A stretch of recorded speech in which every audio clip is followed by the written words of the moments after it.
Hi all, I'm your host Cryptic and welcome back to the channel. Today we're going to be upgrading some RAM for the wife's gaming laptop. A new laptop we picked up a few weeks ago, and it is the Gigabyte A16 Gaming.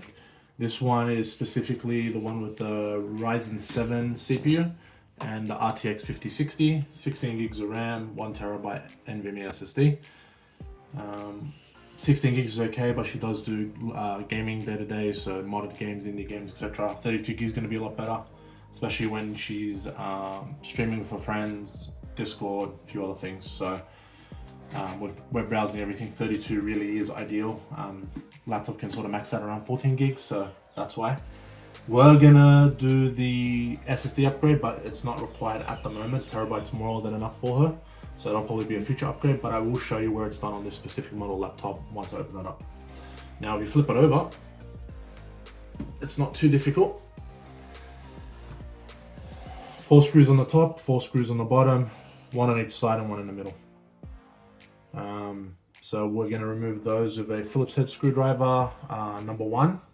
I've just got it in an Amazon kit that I picked up that sort of has pry tools and all the different bits, etc, etc. So this to obviously help take the back cover off once the screws are off, and we should be good. So yeah, I'm going to try and speed up where I'm just undoing screws or just prying it off, otherwise you'll be sitting here forever.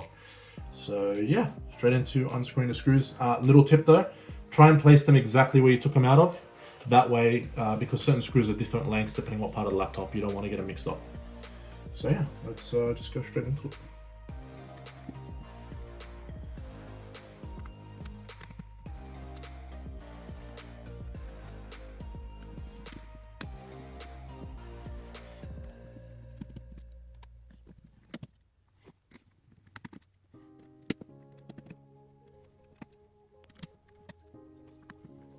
Yeah, there you go. That's the screws removed now. I've tried to keep them in line and matching, so hopefully I don't knock any of them over. There's probably better ways to do it, but this is how I'm going to do it for us. So now I'm going to go around and just pry the back off. Nice and easy. There's going to be clips there. You want to just take it easy. You don't want them to snap, right? That is the whole point.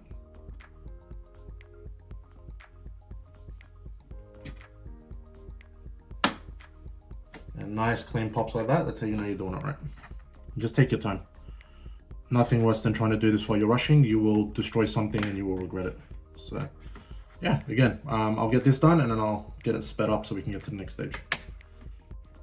Okay, now the back is off. Now what I'm going to recommend with this specific one, especially if you're opening it for the first time, we discovered, it can be quite stiff because you could be scared to want to put too much pressure to not break any of the clips, the casing, the pry tool itself, not so much the pry tool because they're dirt cheap.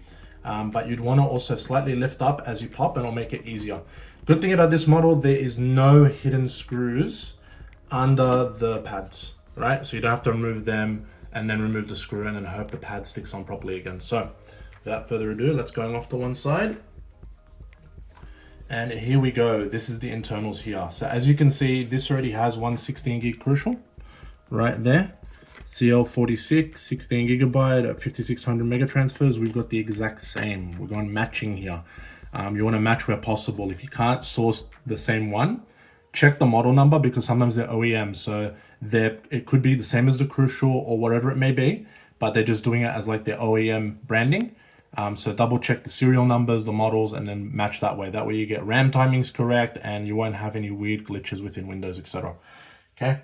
With this as well, because it's DDR5 sodium at 5600 mega transfers, I've got some thermal pads, 12.8 watt thermal pads. I've got these off Amazon. It comes with 3 sizes, 0.5 mil, 1 mil, and 1.5 mil. I'm going to see what fits best and I'll let you know what works. This one's quite easy to get together.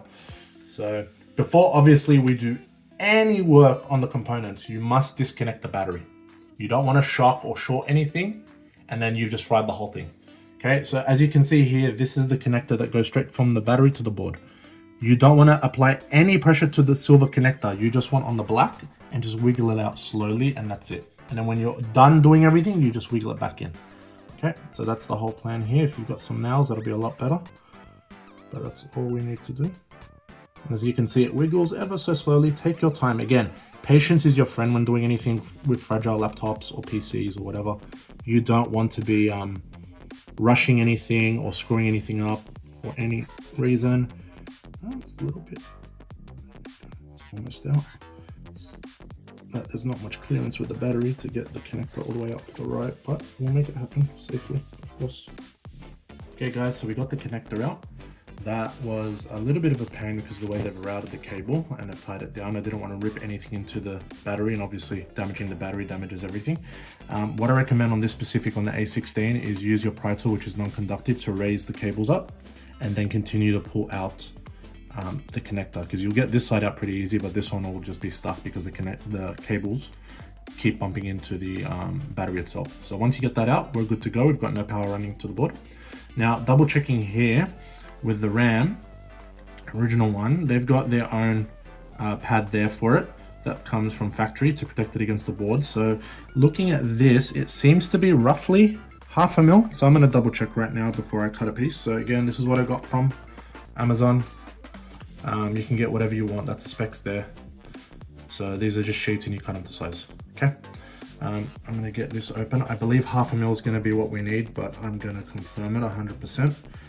Because if it's too thick, what will happen is when you try to put the RAM down, it won't work too well. Sometimes, yes, it does squish, but sometimes you're applying too much pressure to the hinges, right? Because you got to remember, they're thin aluminum hinges. They're not anything crazy in strength. So you want to use the right sizes. So that's the 1.5 mil. Obviously, way too thick for us, so we're not using that.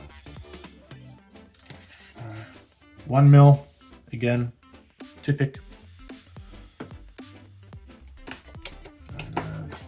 Third, 0.5 mil, just right. Okay, so we use the 0.5 mil stuff. I'm going to measure it to the RAM, and I'm going to stick it onto there, and then yeah, we should be good.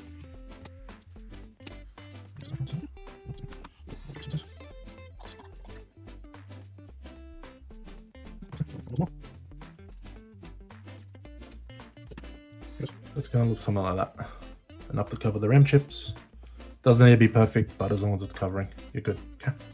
So, because the way this one's going to fit, it fits the opposite way, right? This will go this way to marry up with the notch. Because if you try putting it this way, it's offset from the notch. So one goes up, one goes facing down. Okay, that's how it's set up. Some laptops may be different, but majority are like this. Okay, let's remove the pads. Okay. Yeah, that's perfect. Okay, so roughly something like that. Happy days, and it's not too much pressure. Now, with these, the easiest way to pop these in and out is literally just to pull the springs apart. Okay, just like that. They're just tension. That's all it is, just tension. So let's pop this bad boy back into his slot, and then we'll put the new one in. And that will be the upgrade.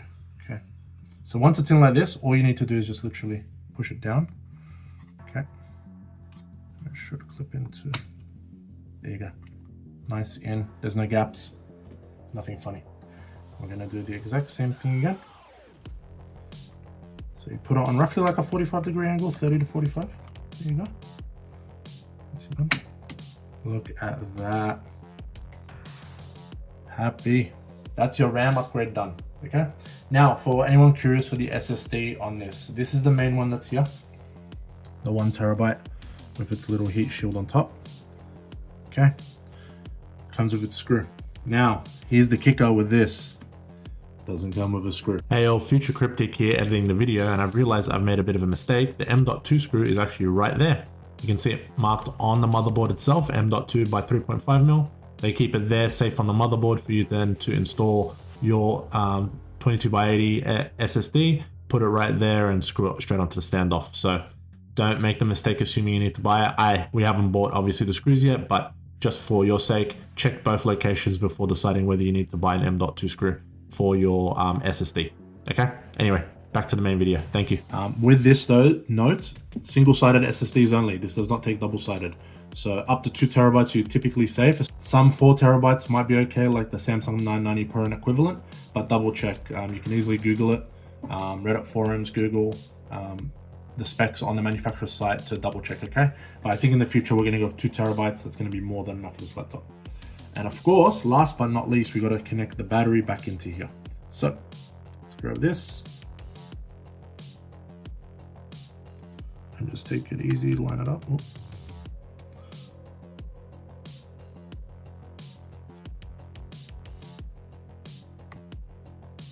Remember, just your fingernails till you need. Till the clips in completely, and you want it sort of flush both. So there we go.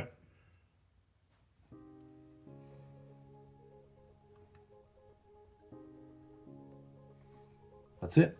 And all we're gonna do now, we're gonna grab the back plate, put it back on, screw everything back into order, guys. And then we're gonna boot it up and confirm that we've got 32 gigs of RAM now. That's it. So super easy, nothing to intimidate you with. And remember, with the clips, just firmly put pressure down. That way, you know, when you hear the click, clack, that's how you know everything's going back the way it needs to be. Don't be afraid. It can be a little bit intimidating, but like I said, patience is your friend, and even pressure. It's always even pressure is the key. If you don't put too much pressure on one side or one particular part, it won't break, because this is how it's designed to be. And if you notice any gaps, just go back and apply some even pressure and it'll eventually click back into place. There we go, see that? And just give it a quick inspection. If you notice ever the slightest of gaps, like I mean like a quarter of a mil, not even, it just means you need the pressure of the screws to go back in. But yeah, looking at this now real quick.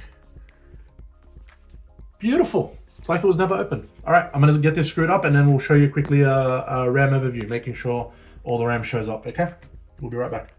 Okay, everyone, the RAM has been installed. We've put everything back together and we've loaded into the desktop. So if you just press Control-Alt-Delete and then go to Task Manager, try and get you a nice close up here, and then you want to pick the second option on the left. So get closer for you. Performance.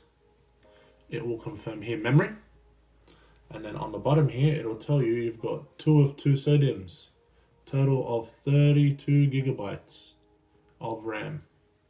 Okay, at the moment it's saying 11.9 is being used, so just background processes because we just booted up.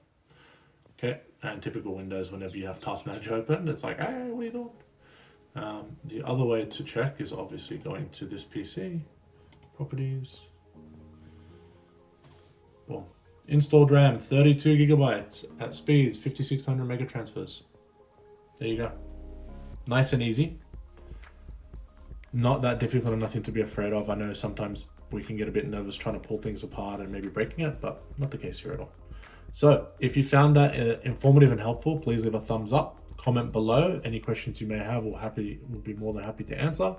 And if you haven't subscribed, please subscribe and share it to someone who has a similar model laptop. I think Gigabyte's done a really good job with this year's release with the A16 gaming laptops.